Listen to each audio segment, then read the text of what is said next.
Mesdames, Messieurs, bonjour et bienvenue à cette émission, une émission dont le numéro porte sur les formalités d'enregistrement. Et au cours de cette émission, nous allons vous apporter tous les détails sur le thème, les formalités d'enregistrement, les textes qui les régissent, les différents droits d'enregistrement, leurs implications sont autant de questions qui seront abordées au cours donc de cette émission. Et pour évoquer ce thème, nous avons avec nous deux invités. Et à ma gauche, nous avons M.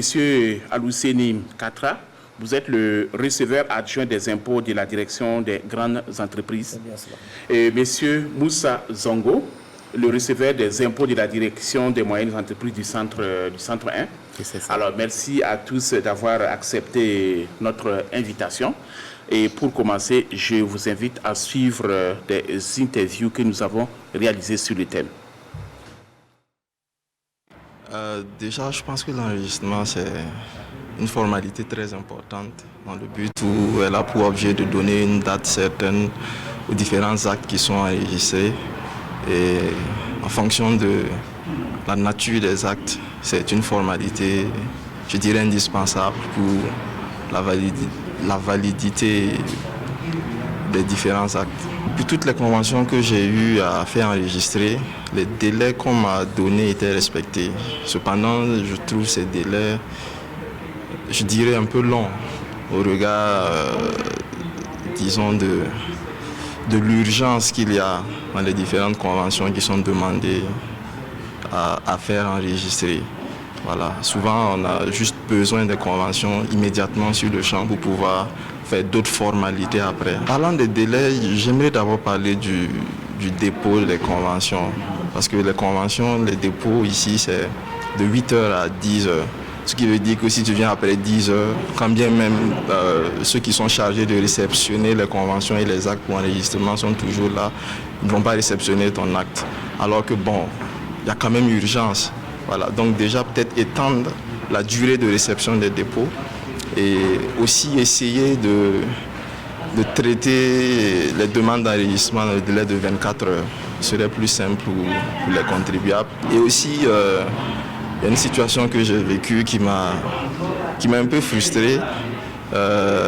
Après la liquidation des frais d'enregistrement, je suis venu à la caisse pour payer et il n'y avait pas de monnaie.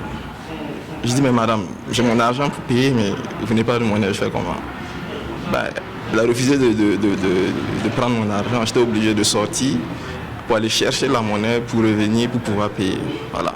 Donc peut-être voir aussi pour mettre à la disposition de ceux qui sont à la caisse des petites coupures, la monnaie nécessaire, pour qu'on ne refoule pas un client qui vient pour payer, qui a son argent, mais parce qu'il n'y a pas de monnaie, voilà, on refuse de lui donner des quittances. Je trouve que les enregistrements ici sont très efficaces. Voilà, donc ça nous permet de gagner en temps, surtout concernant la déclaration e-syntaxe. Ça nous évite de faire le long rang, on fait notre déclaration plus simplement et on passe à la banque faire le règlement qui donne plus de transparence à la chose et ensuite on vient avec l'avis de crédit pour régulariser la situation au niveau du guichet. Voilà. Et les délais que vous trouvez qui sont respectés? Bon, les délais, oui, les délais sont respectés. Concernant l'amélioration du délai d'enregistrement, là, je n'ai pas trop de choses à dire sur ce point. Voilà. Peut-être, je pense que c'est une règle au niveau de la banque. Donc, je ne sais pas pourquoi c'est comme ça. Mais si ça ne pose pas de problème au niveau de la DGE, parce qu'une fois que l'argent sort de chez nous, bon, nous, on prend un peu de temps pour aller, aller demander l'avis de crédit. Sinon, si on part dans nous-mêmes, où notre compte est logé, je pense que peut-être dans 24 heures, le même jour, notre gestionnaire peut nous donner un avis de crédit pour pouvoir régler. Donc, ce qui veut dire que ça nous évite de laisser notre banque où notre compte est logé et aller faire le versement dans une autre banque. Voilà.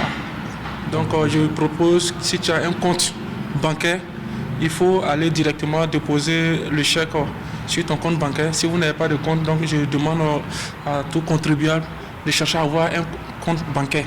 Ici, lors des enregistrements, on a 72 heures, chose qui n'est pas simple. On se dit que peut-être c'est le temps aussi de pouvoir un peu traiter les dossiers et bien faire les choses. Sinon, nous sommes en partenariat avec la DGE depuis ça fait des années. C'est pas simple pour les déclarations et pour tout ce qui concerne un peu les paiements ici. Chose regrettable, c'est que tout le temps on a ce problème de réseau. Ce problème de réseau, on dit que c'est récurrent, c'est partout d'ailleurs. Mais si l'État burkinabé pouvait vraiment soulager nous les contribuables, nous qui avons cette volonté et qui avons un peu cette capacité de venir se mettre à jour de tous nos paiements, des choses que souvent la DGE ne nous permet pas un peu de pouvoir rentrer à jour de cela, parce que vu un peu les pénalités qui sont souvent un peu à 100%, c'est assez compliqué. Si tu as un montant de 100 et plus de centaines de millions et tu dois subir une pénalité de 100%. Et même avec ça, après négociation, encore, tu vas encore payer une pénalité de presque 20 millions. C'est pas assez simple pour une entreprise. C'est bien sûr une grande entreprise, mais toujours est-il, on cherche à faire toujours nos pas. Donc si vraiment, au nom de ce micro, je lance un appel au niveau des autorités, s'ils peuvent vraiment soulager un peu nous les contribuables. Les enregistrements, tout est bien. Je pense que dans l'ensemble, tout va bien. Dans l'ensemble, tout va bien. On est satisfait. Comme il arrive souvent un peu, les guichets nous travaillent les jours week-end, les week-ends bien sûr, samedi, dimanche souvent pour soulager un peu les problèmes de réseau. C'est assez important. On est content du travail que les autorités d'ici se mettent à accélérer les choses. Et notre recommandation, que tout se passe bien et puis qu'on encore revoit un peu encore le problème de réseau.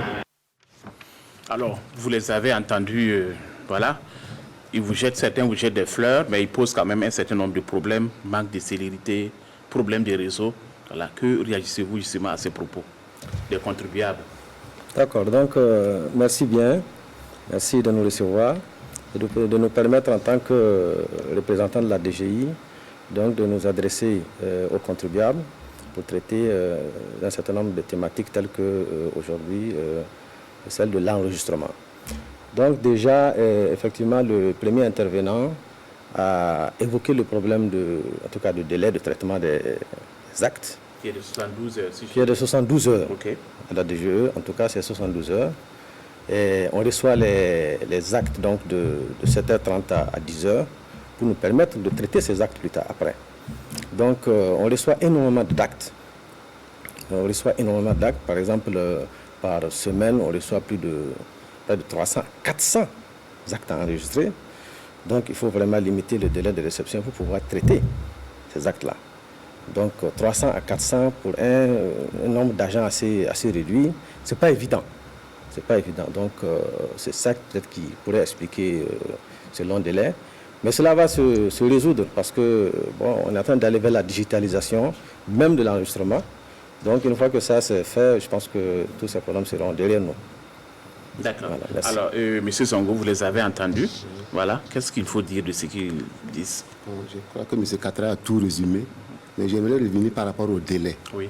Chez nous, à la DME Centre 1, on était arrivé à donner les DME, c'est la direction des moyens d'entreprise du centre numéro 1. OK. Donc, on remettait les actes en 72 heures.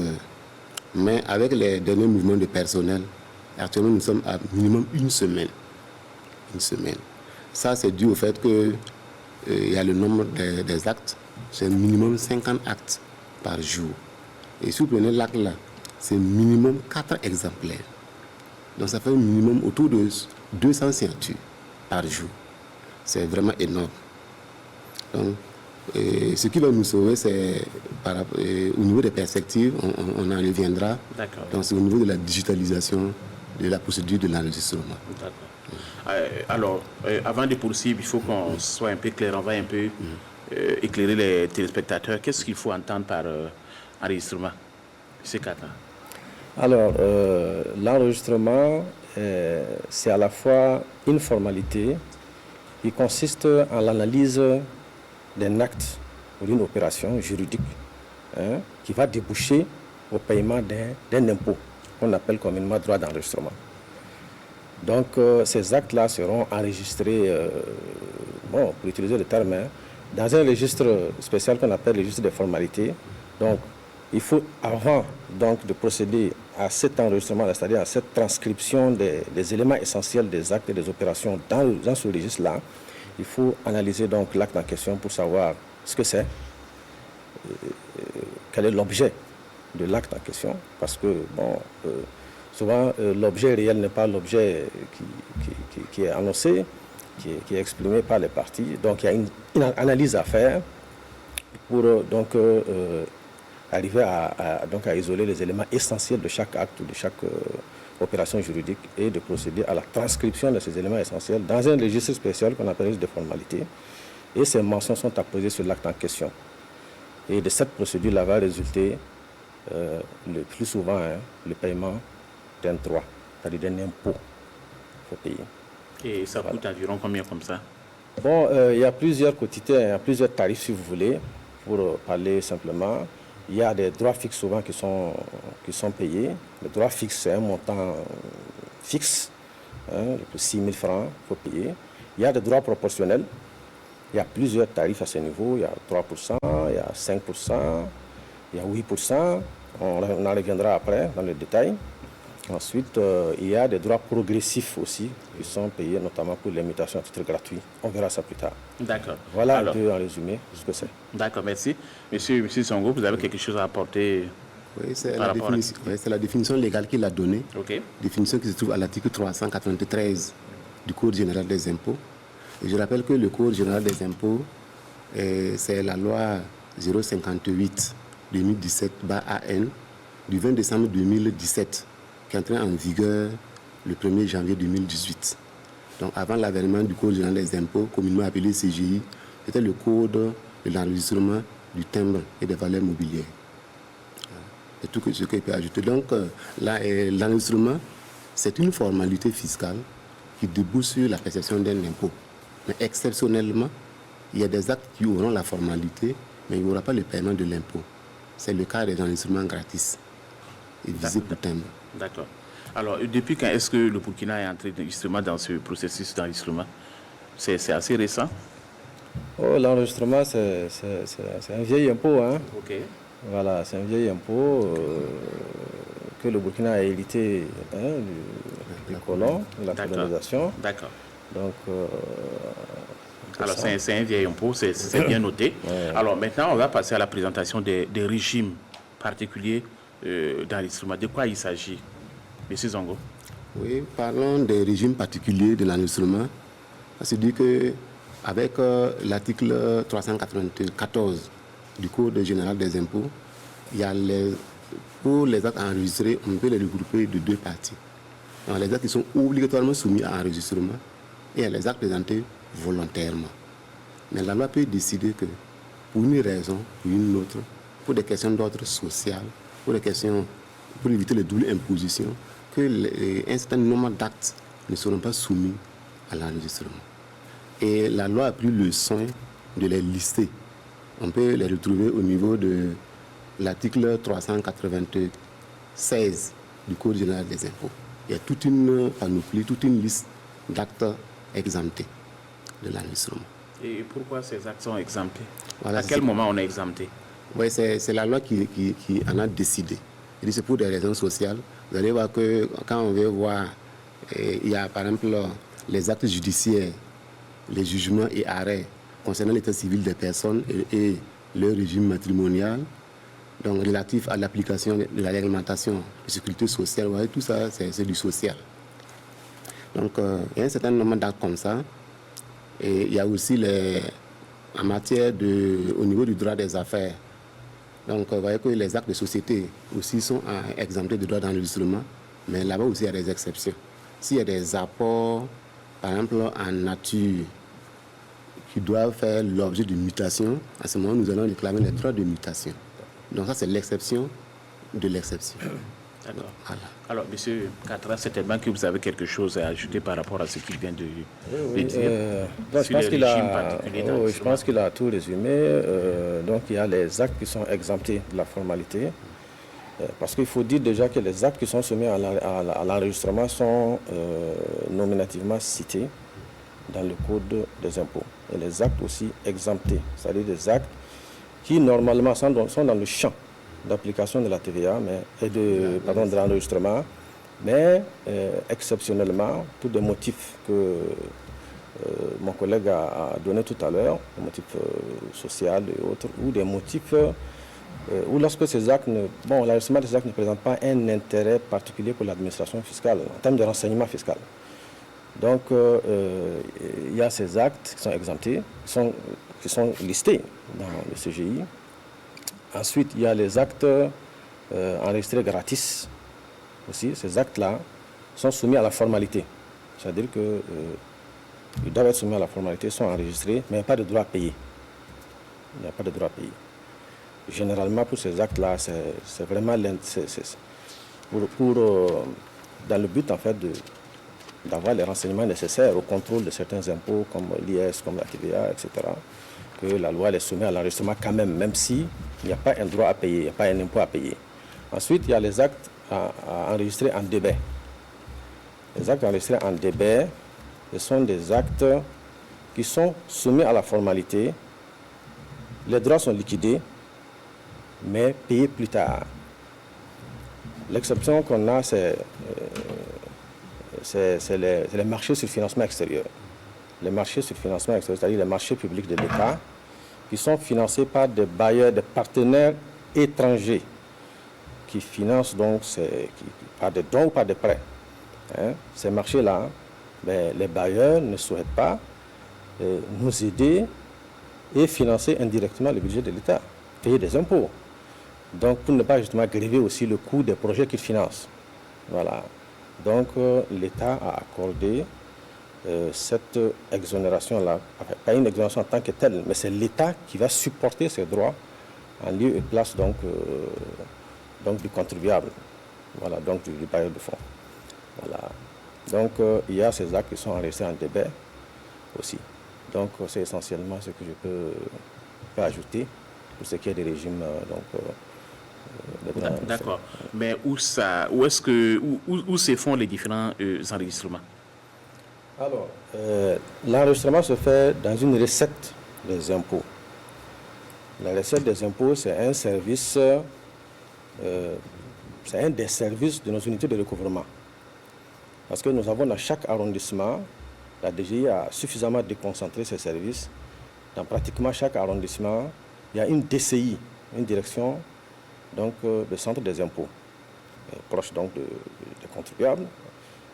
Dans pratiquement chaque arrondissement, c'est vrai que il y a certaines DCI qui couvrent peut-être 2 arrondissements. Ensuite, dans chacune des DCI, il y a une recette des impôts. Donc l'enregistrement se fait à ce niveau-là, sous la responsabilité du receveur des impôts.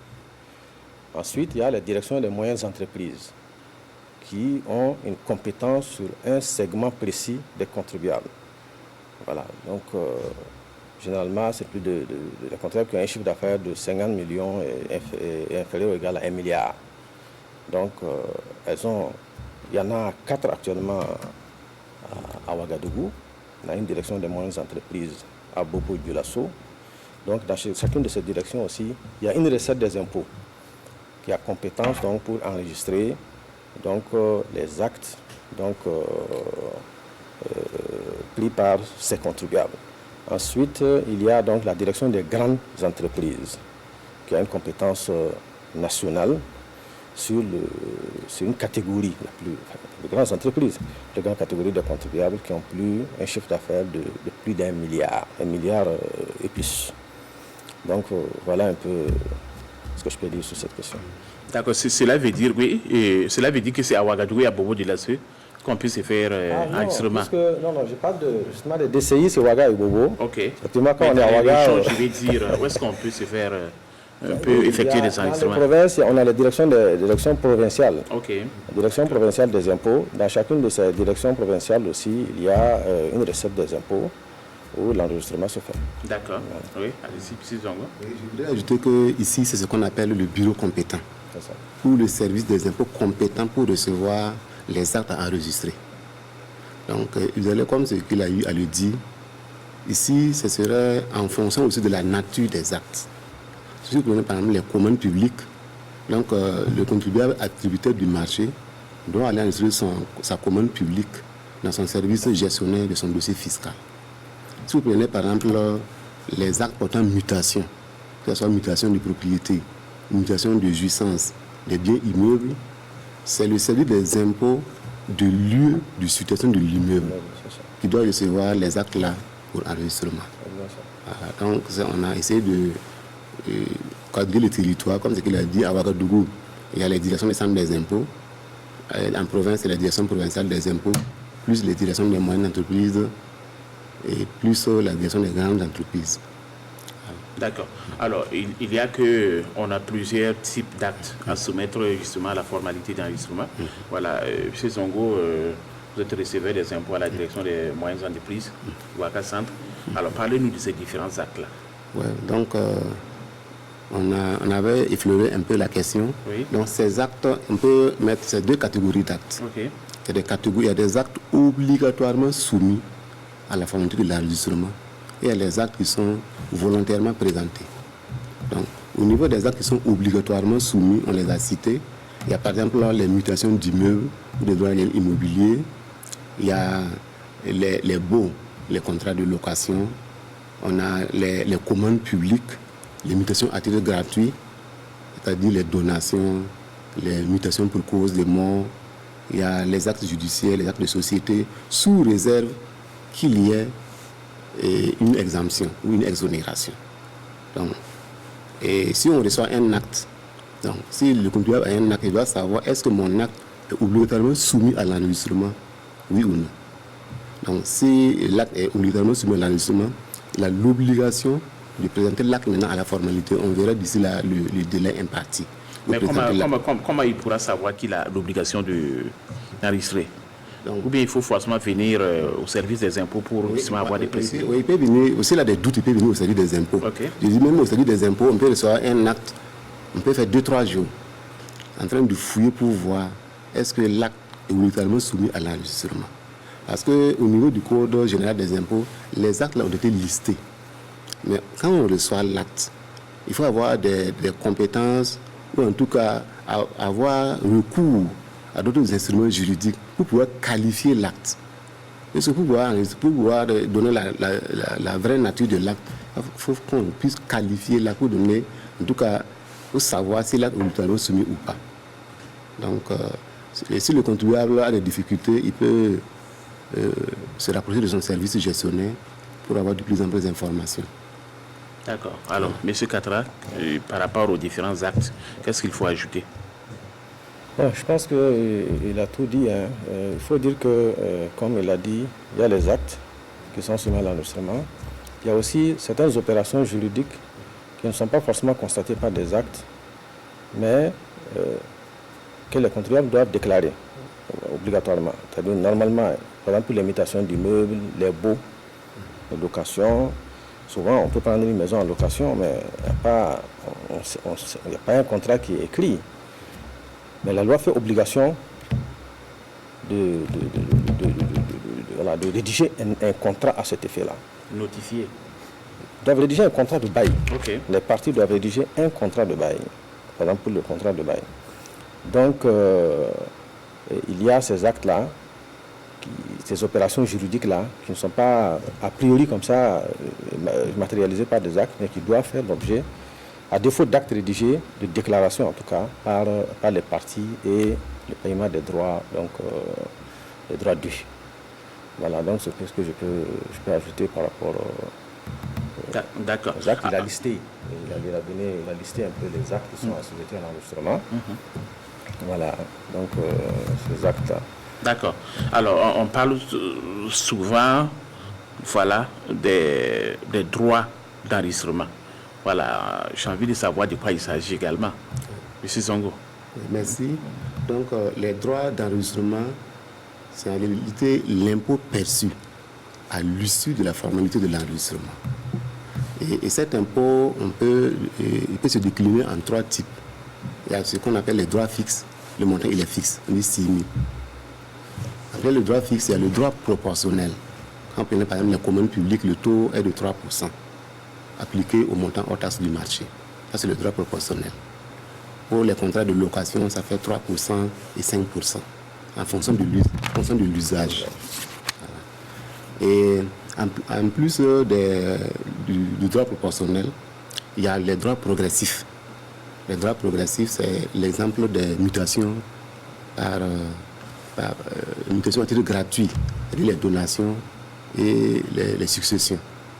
Donc, il y a en fonction du volume, en fonction de la valeur de la base imposable, l'impôt, c'est par tranche. Donc, on peut dire que par exemple de 1 à 10 millions, le premier million, c'est 0 francs, le deuxième million, c'est 1%, et ainsi de suite jusqu'à le dernier montant, c'est 10%. Au fur et à mesure, le taux de l'impôt augmente. Ça, c'est les taux progressifs. D'accord. Alors, M. Katra, parlez-nous justement de ces droits-là. Quel est le droit le plus enregistré? Le droit le plus enregistré, c'est sans doute le droit sur les marchés publics. Sur les marchés publics, c'est vraiment les actes les plus importants qu'on reçoit, en termes en tout cas de quantité. Et donc, ces droits-là sont assujettis à un droit de 3% et payés sur le montant hors taxe de marché. Voilà. Ensuite, c'est vrai, il y a aussi les droits de mutation, qui sont très fréquents. Les droits de mutation, c'est-à-dire notamment la mutation d'immeubles, c'est-à-dire les ventes de parcelles ou les ventes d'immeubles en général. Donc, ces mutations-là sont assujetties à un droit de 8%. 8%. Donc, c'est les actes les plus, en tout cas les plus importants qu'on reçoit. Voilà. D'accord. Ok, et on parle également de faits générateurs et l'éligibilité des droits d'enregistrement. Continuez. Voilà. De quoi il s'agit également? Oui, le fait générateur, le fait, effectivement, le fait générateur et l'exigibilité. Le fait générateur, c'est le fait, si vous voulez, qui fait naître la dette fiscale. Et donc, si on revient aux différents actes et opérations qui sont assujettis à la formalité, par exemple, pour les actes juridiques qu'on reçoit, le fait générateur, c'est-à-dire quand est-ce la dette fiscale de l'État est née, c'est au moment de la signature de l'acte. C'est-à-dire que dès que l'acte est signé, ça c'est pour les actes soumis obligatoirement à l'enregistrement. Dès que l'acte est signé, le fait générateur est né. C'est-à-dire que la dette fiscale de l'État est née. Mais il y a un délai qui est accordé aux contribuables pour faire le paiement. Le délai, vraiment, c'est un mois, le plus souvent, le délai général, c'est un mois. Ensuite, il y a des délais spécifiques pour certains actes spécifiques qui sont donnés.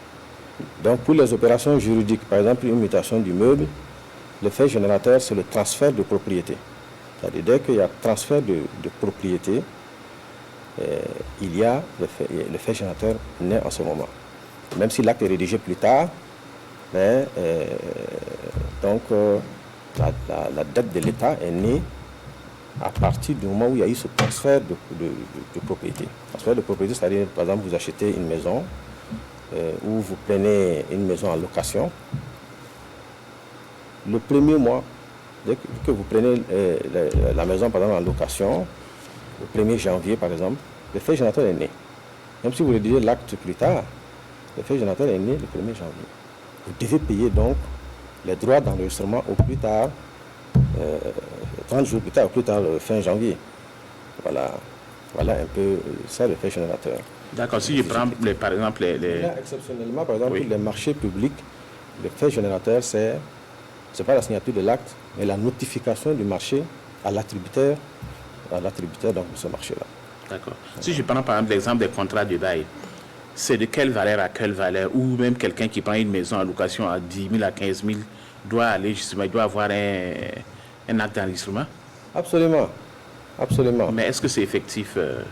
Bon, en tout cas, la loi oblige les parties, c'est-à-dire le locataire et le bailleur, à rédiger un contrat et à l'enregistrer dans le mois de l'entrée en jouissance donc du local, c'est-à-dire à partir du premier jour de la location, vous avez 30 jours pour l'enregistrer. Voilà, donc effectivement, il n'y a pas de minimum aussi. Voilà, dès que donc il y a un contrat de bail, dès qu'il y a location, ben, il faut enregistrer le contrat de bail en question. Voilà, donc par exemple, cet impôt-là, c'est un impôt qui a une assiette fiscale en tout cas très large, c'est-à-dire que beaucoup de Burkinabés sont en tout cas concernés par cet impôt parce qu'il y a beaucoup de maisons en location. Nous sommes presque peut-être tous en location quelque part. C'est ça, donc, mais ce n'est pas appliqué, donc, justement. Oui, ce n'est pas appliqué, mais il faut peut-être que c'est l'objectif peut-être de l'émission, c'est que les contrats puissent connaître leurs obligations fiscales et de pouvoir justement respecter ces obligations fiscales dans l'intérêt du pays. Par exemple, cet impôt-là, si en tout cas la majorité de Burkinabés effectivement faisait les contrats, les baux-là, payer ses droits, parce que derrière ces droits aussi, il y a un autre impôt que le bailleur doit payer, l'impôt sur le revenu foncier. Si la majorité de Burkinabés payait ces droits-là, surtout dans le contexte actuel, où l'État a besoin vraiment de ressources pour faire face aux crises actuelles, avec leurs conséquences dramatiques, notamment le plus d'1,5 million de déplacés que nous avons sous la mer, ça allait être vraiment une bouffée d'oxygène pour l'État. D'accord. Monsieur Zongo, on a des gens qui ont plusieurs maisons en location à Ouagadougou et il semble-t-il qu'ils ne payent pas justement les impôts. Que faites-vous justement dans ce sens-là? Bon. Avant de répondre à cette préoccupation, j'aimerais qu'on revienne sur le fait générateur et l'exigibilité, parce qu'on a occulté un peu au niveau de l'exigibilité. Donc le fait générateur, il a bien défini, donc ça peut être la signature de l'acte, le transfert de propriété, l'usufruit, ou la jouissance, il y a le décès. Il y a le décès aussi pour les successions. Mais en matière d'enregistrement, il faut reconnaître que le fait générateur et puis l'exigibilité, c'est le moment, c'est à quel moment doit-on réclamer les droits d'enregistrement. Donc, en matière de droits d'enregistrement, le fait générateur et l'exigibilité sont concomitants. Les deux se déroulent en même temps, sauf pour les communes publiques où l'exigibilité est reportée à la notification. Maintenant, maintenant par rapport au baux, les locations d'immeubles, je crois que l'autre là, il a si bien dit, il n'y a pas d'exonération par rapport au montant. Là où il y a l'exonération, c'est par rapport à l'impôt sur les revenus fonciers, où les locations de moins de 20 000 sont exonérées d'impôt sur les revenus fonciers. Quand on a parlé d'exonération, on a parlé de mesures d'ordre social, ainsi de suite. Mais le contrat doit être signé. Et si vous remarquez, pendant la transition, il y a eu la loi sur le bail locatif à usage d'habitation, qui fait obligation aux différentes parties, bailleurs comme locataires, donc d'avoir un contrat de bail par écrit. Et la loi continue en disant qu'un exemplaire même doit être déposé au niveau de la mairie où se trouve l'immeuble et transmis aux impôts pour enregistrement. Donc, maintenant pour revenir à votre préoccupation, par exemple chez nous, dans les directions des moyennes entreprises du centre, je vais dire pour le cas de Ouaga et de Bobo, c'est au niveau des directions des centres des impôts. Donc c'est pour ce qui concerne les baux, ils s'en occupent. Donc ils font des opérations de recensement. Comme les gens ne veulent pas venir déclarer, on fait des opérations de recensement pour recenser le maximum de maisons, d'immeubles loués, afin de réclamer les droits d'enregistrement et puis l'impôt sur le revenu foncier. Alors, on parle également de l'exigibilité des droits d'enregistrement. Voilà, allez-y. L'exigibilité. Oui. Voilà, donc l'exigibilité, c'est ça, je disais, c'est la période au cours de laquelle on doit maintenant réclamer les droits d'enregistrement. Voilà, donc c'est concomitant avec le fait générateur. Dès lors que l'impôt est né, c'est-à-dire les droits d'enregistrement sont nés, les droits d'enregistrement sont en même temps exigibles. Sauf pour le cas de... Donc, pour me répéter, c'est la signature de l'acte. Vous avez signé l'acte, l'impôt est exigible. Mais par exemple, pour la commande publique, on va différer l'exigibilité à la notification et non à la date d'approbation du marché. Voilà. D'accord. Alors, il y a certainement des délais. Voilà, pour les enregistrements. Parlez-nous justement, c'est combien de... C'est une semaine, c'est 2 jours, c'est 1 mois, c'est 1 an. Comment ça se passe? Est-ce que c'est échelonné? Ok, merci bien. Il faut dire qu'il y a un délai standard pour tous les actes. Le délai standard, c'est 1 mois. 1 mois. À partir du fait générateur, c'est-à-dire à partir de la date de l'acte ou à partir de l'entrée en jouissance. Donc, la date de mutation du bien immeuble, par exemple. Mais il y a des délais spécifiques. Il y a des délais spécifiques pour certains actes, notamment les actes rédigés par les huissiers de justice. Ces actes-là sont ce délai-là, par exemple, pour ces actes-là, le délai c'est 15 jours, à compter de la date de la signature de l'acte. Ensuite, il y a les déclarations des testaments déposés chez le notaire. Le testament déposé chez le notaire, il y a un délai de 3 mois à compter du décès du testateur. Il y a les mutations à titre onéreux, c'est-à-dire lorsque une mutation d'immeuble ou un bail a été fait à l'étranger, l'acte est rédigé à l'étranger, le délai c'est 3 mois pour le faire. Ensuite, il y a le délai pour des mutations par décès, c'est-à-dire lorsque quelqu'un décède, ses héritiers ont donc 6 mois pour donc procéder à la déclaration de la succession. Et lorsque le décès est survenu hors du Burkina Faso, ce délai est prorogé à 1 an. Voilà un peu les différents délais qui sont prévus. Ok. Sissango. Il a tout résumé. Donc, quand on parle de délai, c'est pour les actes où nous allons soumis à l'enregistrement. Donc, pour les actes présentés volontairement, il n'y a pas de délai imparti. Donc, c'est la pénétration de l'acte qui va faire naître l'impôt et que l'impôt sera en même temps exigible. D'accord. Mais est-ce qu'il peut arriver que plusieurs personnes aient un même acte d'enregistrement? Et si c'est possible, comment cela peut se faire? Bon, quand nous prenons l'acte, on parle de parties. Okay, les parties à l'acte. Okay. Quand vous prenez par exemple les communes publiques, il y a ce qu'on appelle les communes publiques à groupement. Puis il y a beaucoup d'intervenants.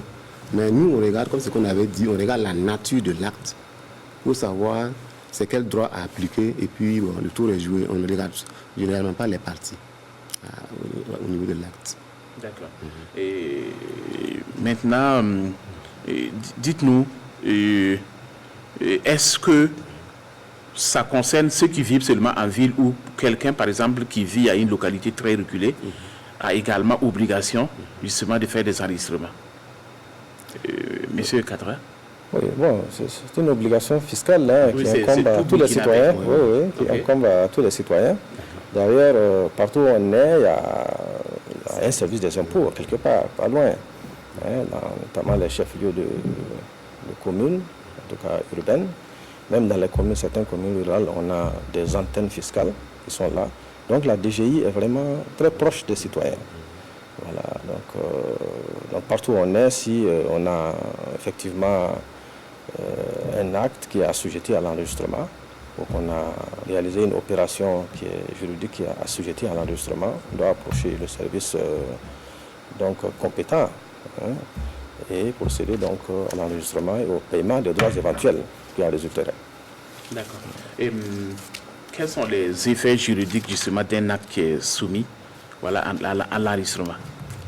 Alors, il faut dire qu'à priori, non, l'enregistrement n'est pas une cause de validité des actes. Ok. C'est pas une cause de validité des actes. L'effet juridique peut-être principal qui se dégage, c'est que l'enregistrement donne date certaine aux actes sous seing privé. C'est-à-dire que cette date-là fait foi. La date de l'enregistrement de l'acte fait foi. Et donc cet acte enregistré peut en tout cas constituer un début de preuve entre les parties. Voilà, c'est essentiellement ça, sinon l'enregistrement n'est pas une cause de validité des actes. D'accord, allez-y. Oui, bon, ça a été si bien dit, c'est que en tout cas en règle générale, l'enregistrement n'est pas une condition de validité des actes. C'est ça. Voilà, ce n'est pas une condition, il a parlé de cause, ce n'est pas une condition de validité. Et donc, le but premier de l'enregistrement, là, c'est essentiellement fiscal. D'accord. Et le contribuable, l'enregistrement, parlons de l'enregistrement justement à crédit des actes. Est-ce que le contribuable peut,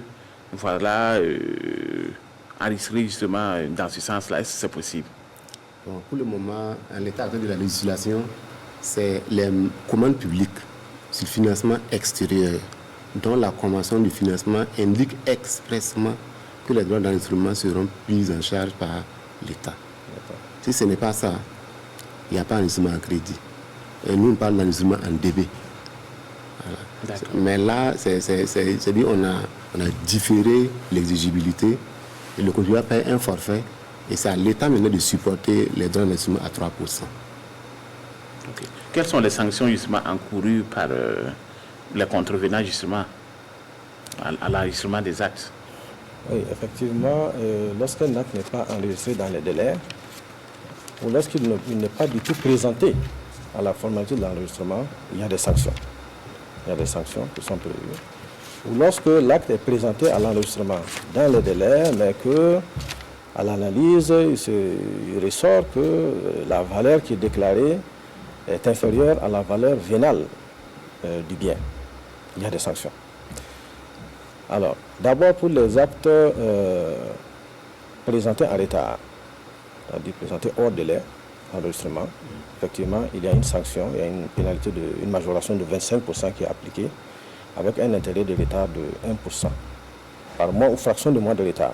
C'est-à-dire plus le retard est long, plus la pénalité sera élevée. Voilà, puisqu'il y a une partie qui est variable, qui est fonction du temps.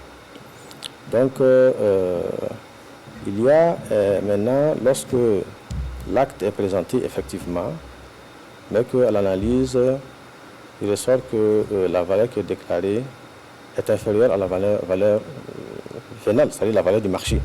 Eh bien, il y a insuffisance. Il y a soit insuffisance ou dissimulation. S'il y a insuffisance, ça veut dire que, quand il y a insuffisance, ça peut être, peut-être que les parties sont innocentes, hein. Voilà, c'est peut-être la valeur, le bien qui n'a pas été bien évalué. Bon, voilà, le receveur évalue, se rend compte que bon, cette valeur est inférieure à la valeur vénale réelle. Donc les parties peuvent être de bonne foi. Maintenant, quand il y a dissimulation, c'est que bon, il y a mauvaise foi quelque part.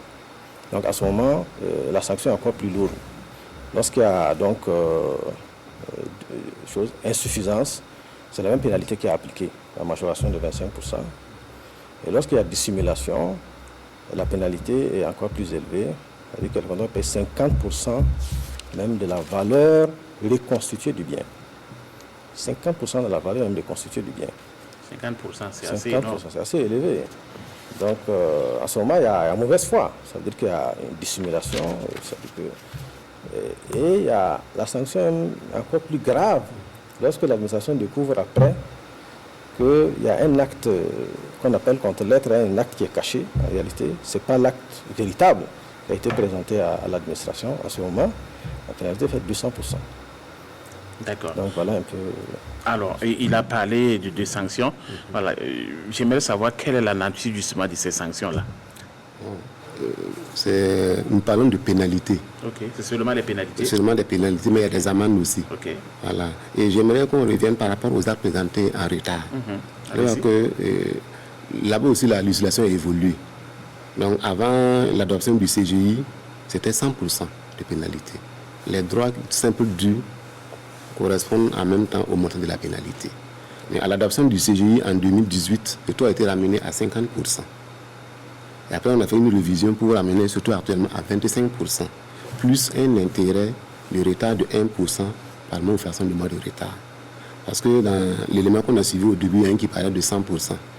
Donc, bon, je sais que généralement, à moins que le délai ne soit trop long, pour que les 1% de retard puissent faire que le taux atteigne voilà, 100%. Donc, il y a eu des efforts qui ont été faits. Maintenant, parlant de l'insuffisance et de la dissimulation, c'est comme ce qu'il a eu à le dire. Donc, pour l'insuffisance, les contribuables sont de bonne foi. Je prends l'exemple d'une vente d'immeuble. Donc, le monsieur vend son immeuble à 10 millions l'acheteur paye 10 millions. Donc, ils montent leur contrat, ils viennent pour enregistrer. L'administration se dit, c'est bien vrai que le montant c'est 10 millions, mais j'ai des éléments d'appréciation qui me permettent de ramener le montant de 10 millions, par exemple, à 12 millions. Et ces 12 millions, c'est pour servir de base pour les droits d'enregistrement. Et l'autre côté, au niveau de la dissimulation, là, c'est le caractère frauduleux, la mauvaise foi ici, qu'on doit avoir, ce qui fait que la sanction est plus lourde. Le même exemple, l'immeuble vendu à 10 millions, les contribuables, on peut se trouver qu'il y a un acte, par exemple, il y a une promesse de vente signée souvent et puis légalisée, qui indique que le montant, ça fait 10 millions. Donc, les parties viennent aux impôts, ils vont prendre les actes de vente et puis ils mentionnent par exemple 8 millions. Déjà, ça, peut-être se disent que c'est pour payer moins d'impôts. Voilà. Dans ce moment, la sanction est plus lourde, c'est le minimum 50%. Mais comment vous arrivez à savoir que le montant communiqué est inférieur au montant réel, justement? Comment vous arrivez voilà, en ce moment-là, la preuve incombe à l'administration. Ok. Voilà. Par exemple, la promesse de vente qui a été signée et enregistrée, si nous sommes en possession de cette promesse de vente-là, on peut déjà faire la part des choses. En tout cas, c'est à l'administration de prouver que le bon montant se trouve ailleurs. Voilà. D'accord. Mais est-ce que ce sont des situations que vous rencontrez parfois? Oui, surtout au niveau de l'insuffisance, là, on rencontre ça généralement. Et au niveau de l'insuffisance, là, on ne prendra la sanction là, que si l'insuffisance dépasse 10% de la valeur déclarée. Parce qu'on se dit que les parties sont de bonne foi. Voilà. Donc, surtout au niveau de l'insuffisance, là, c'est généralement les actes là sont redressés. Vous pourrez revoir à la hausse le montant de l'enregistrement. D'accord. Monsieur Afoussini, est-ce que ce n'est pas parce que les montants sont élevés aussi que les gens sont obligés aussi de ne pas communiquer le vrai prix? Peut-être si on casse le prix, ça va changer les choses. Oui, c'est possible, hein, c'est possible. En tout cas, l'administration, de temps en temps, prend des mesures spéciales pour effectivement amener les contribuables à tenir compte de cette contrainte-là. Il y a par exemple récemment des forfaits que l'administration a concédés pour permettre effectivement aux gens d'enregistrer les contrats. Ça peut être une raison. Mais bon, tout compte fait, le taux n'est pas appliqué de façon arbitraire. Il y a certainement des études qui sont faites, il y a une appréciation qui est faite sur la charge fiscale, si elle est... c'est ça. Donc, je pense que ce n'est pas forcément le taux. D'accord. Voilà. Dites-nous, quelles sont les infractions les plus recueillies, les plus fréquentes surtout, voilà, en matière d'enregistrement des actes? En matière d'enregistrement, bon, c'est essentiellement les retards, hein, d'abord. Les retards sont assez fréquentes. Ensuite, il y a les insuffisances qui sont fréquentes, c'est-à-dire la valeur qui est exprimée dans l'acte est inférieure vraiment à la valeur, en tout cas, vénale du bien, au regard en tout cas des informations à notre disposition. Il y a cette infraction qui est fréquente. Bon, en plus de peut-être des autres situations où l'acte n'est pas parfait, des éléments qui manquent, tout ça, qui peuvent souvent, l'administration peut refuser tout de suite d'enregistrer un acte parce que l'acte n'est pas complet, si vous voulez. Voilà. D'accord. Et quelqu'un, par exemple, qui a reçu, par exemple, la signature d'un contrat de bail, égale les documents avant la signature, qu'est-ce qui peut se passer? Est-ce que la personne sera soumise à une sanction si la personne signale justement la perte des documents? Oui. Bon, et pour les baux spécifiquement, vous verrez que quand on était au niveau du fait générateur, au niveau de l'exigibilité, le fait générateur, c'est la signature de l'acte. Mais la loi précise que si l'entrée en possession de l'immeuble est antérieure à la signature de l'acte, le fait générateur viendra se placer à la date d'entrée en jouissance du bien. Donc, si on raisonne comme cela, on peut se dire déjà qu'ils sont déjà en retard.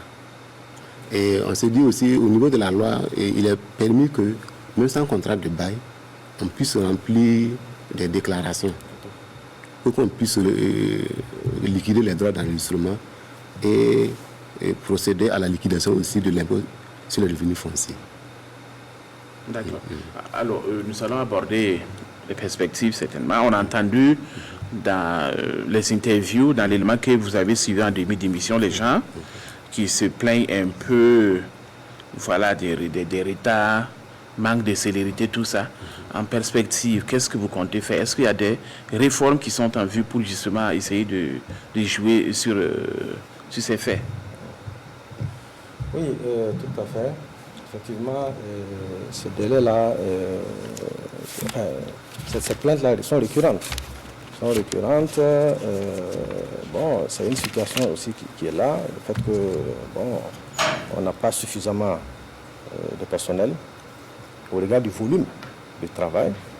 Donc la DGI, effectivement, est en train de voir à quelle mesure digitaliser complètement l'enregistrement. C'est-à-dire qu'on va complètement informatiser tout cela et les contribuables pourront enregistrer en ligne, exactement comme ça se fait déjà avec les déclarations fiscales et autres. Donc, ça c'est très avancé, hein, c'est très avancé. Très bientôt, ça sera mis en œuvre. Okay. Donc, on aura cette possibilité de procéder à l'enregistrement en ligne. Et donc, à ce moment, les délais seront vraiment revus. Hein. C'est peut-être instantané, le même jour, pratiquement, chacun aura donc son acte enregistré. Voilà donc la principale perspective, en tout cas. D'accord. Est-ce que, voilà, en termes de perspective, qu'est-ce qui est prévu justement pour soulager un peu les contribuables? On les a entendus, il faut attendre pendant longtemps, on arrive, il n'y a pas de réseau, tout ça. C'est en même temps une perte d'argent pour les impôts. Voilà. En tout cas, la perspective, là, c'est la digitalisation de toute la procédure d'enregistrement, de la fiche de décompte fiscal jusqu'à avoir les mentions d'enregistrement. Ça ne serait pas uniquement pour les contribuables, ce serait aussi pour nous, acteurs de la chaîne de l'enregistrement. Parce qu'actuellement, tout est manuel. À part, pour les communes publiques, à part la fiche de décompte fiscal qui est informatisée, le reste, c'est manuel. Il faut apposer manuellement les cachets sur les actes. La signature aussi est manuelle. Donc on s'est dit en 2022, c'est pour début 2022. Le projet est très avancé. Donc les contribuables pourront en tout cas payer en ligne. On a parlé de les langues au niveau des services des impôts.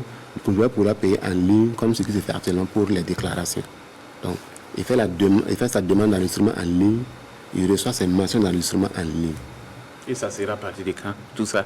Le projet est très avancé. Nous avons la chance de faire partie du comité de pilotage qui s'en occupe.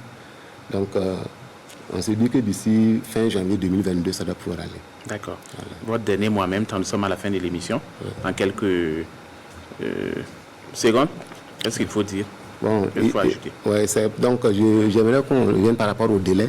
Surtout, nous sommes en fin d'année. En fin d'année, on voit que le volume des actes, on sent que le nombre, en tout cas, va crescendo. Donc, c'est en même temps demander l'indulgence des contribuables pour ça. Et se dit que pour la perspective dont nous venons de développer, en tout cas, si ça va le jour, tout le monde sera soulagé. D'accord, tout le monde sera soulagé, on l'espère. Voilà votre dernier mot. Voilà, donc je m'aligne sur ce qu'il a dit pour déjà informer que cette digitalisation-là est vraiment très avancée et que très bientôt, en tout cas, tous ces problèmes-là seront derrière nous. D'accord. Voilà donc ce que je peux... Merci bien. Merci, et c'est la fin de cette émission, une émission qui a porté sur les formalités d'enregistrement. Et je rappelle que je recevais sur ce plateau M. Alousseni Katra. Voilà, vous êtes le receveur adjoint des impôts de la direction des grandes entreprises. Et enfin, M.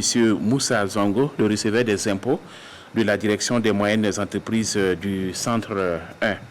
Alors, merci d'avoir accepté notre invitation. Bon, merci également à vous, chers téléspectateurs, d'avoir suivi. J'espère que vous avez pris bonne note.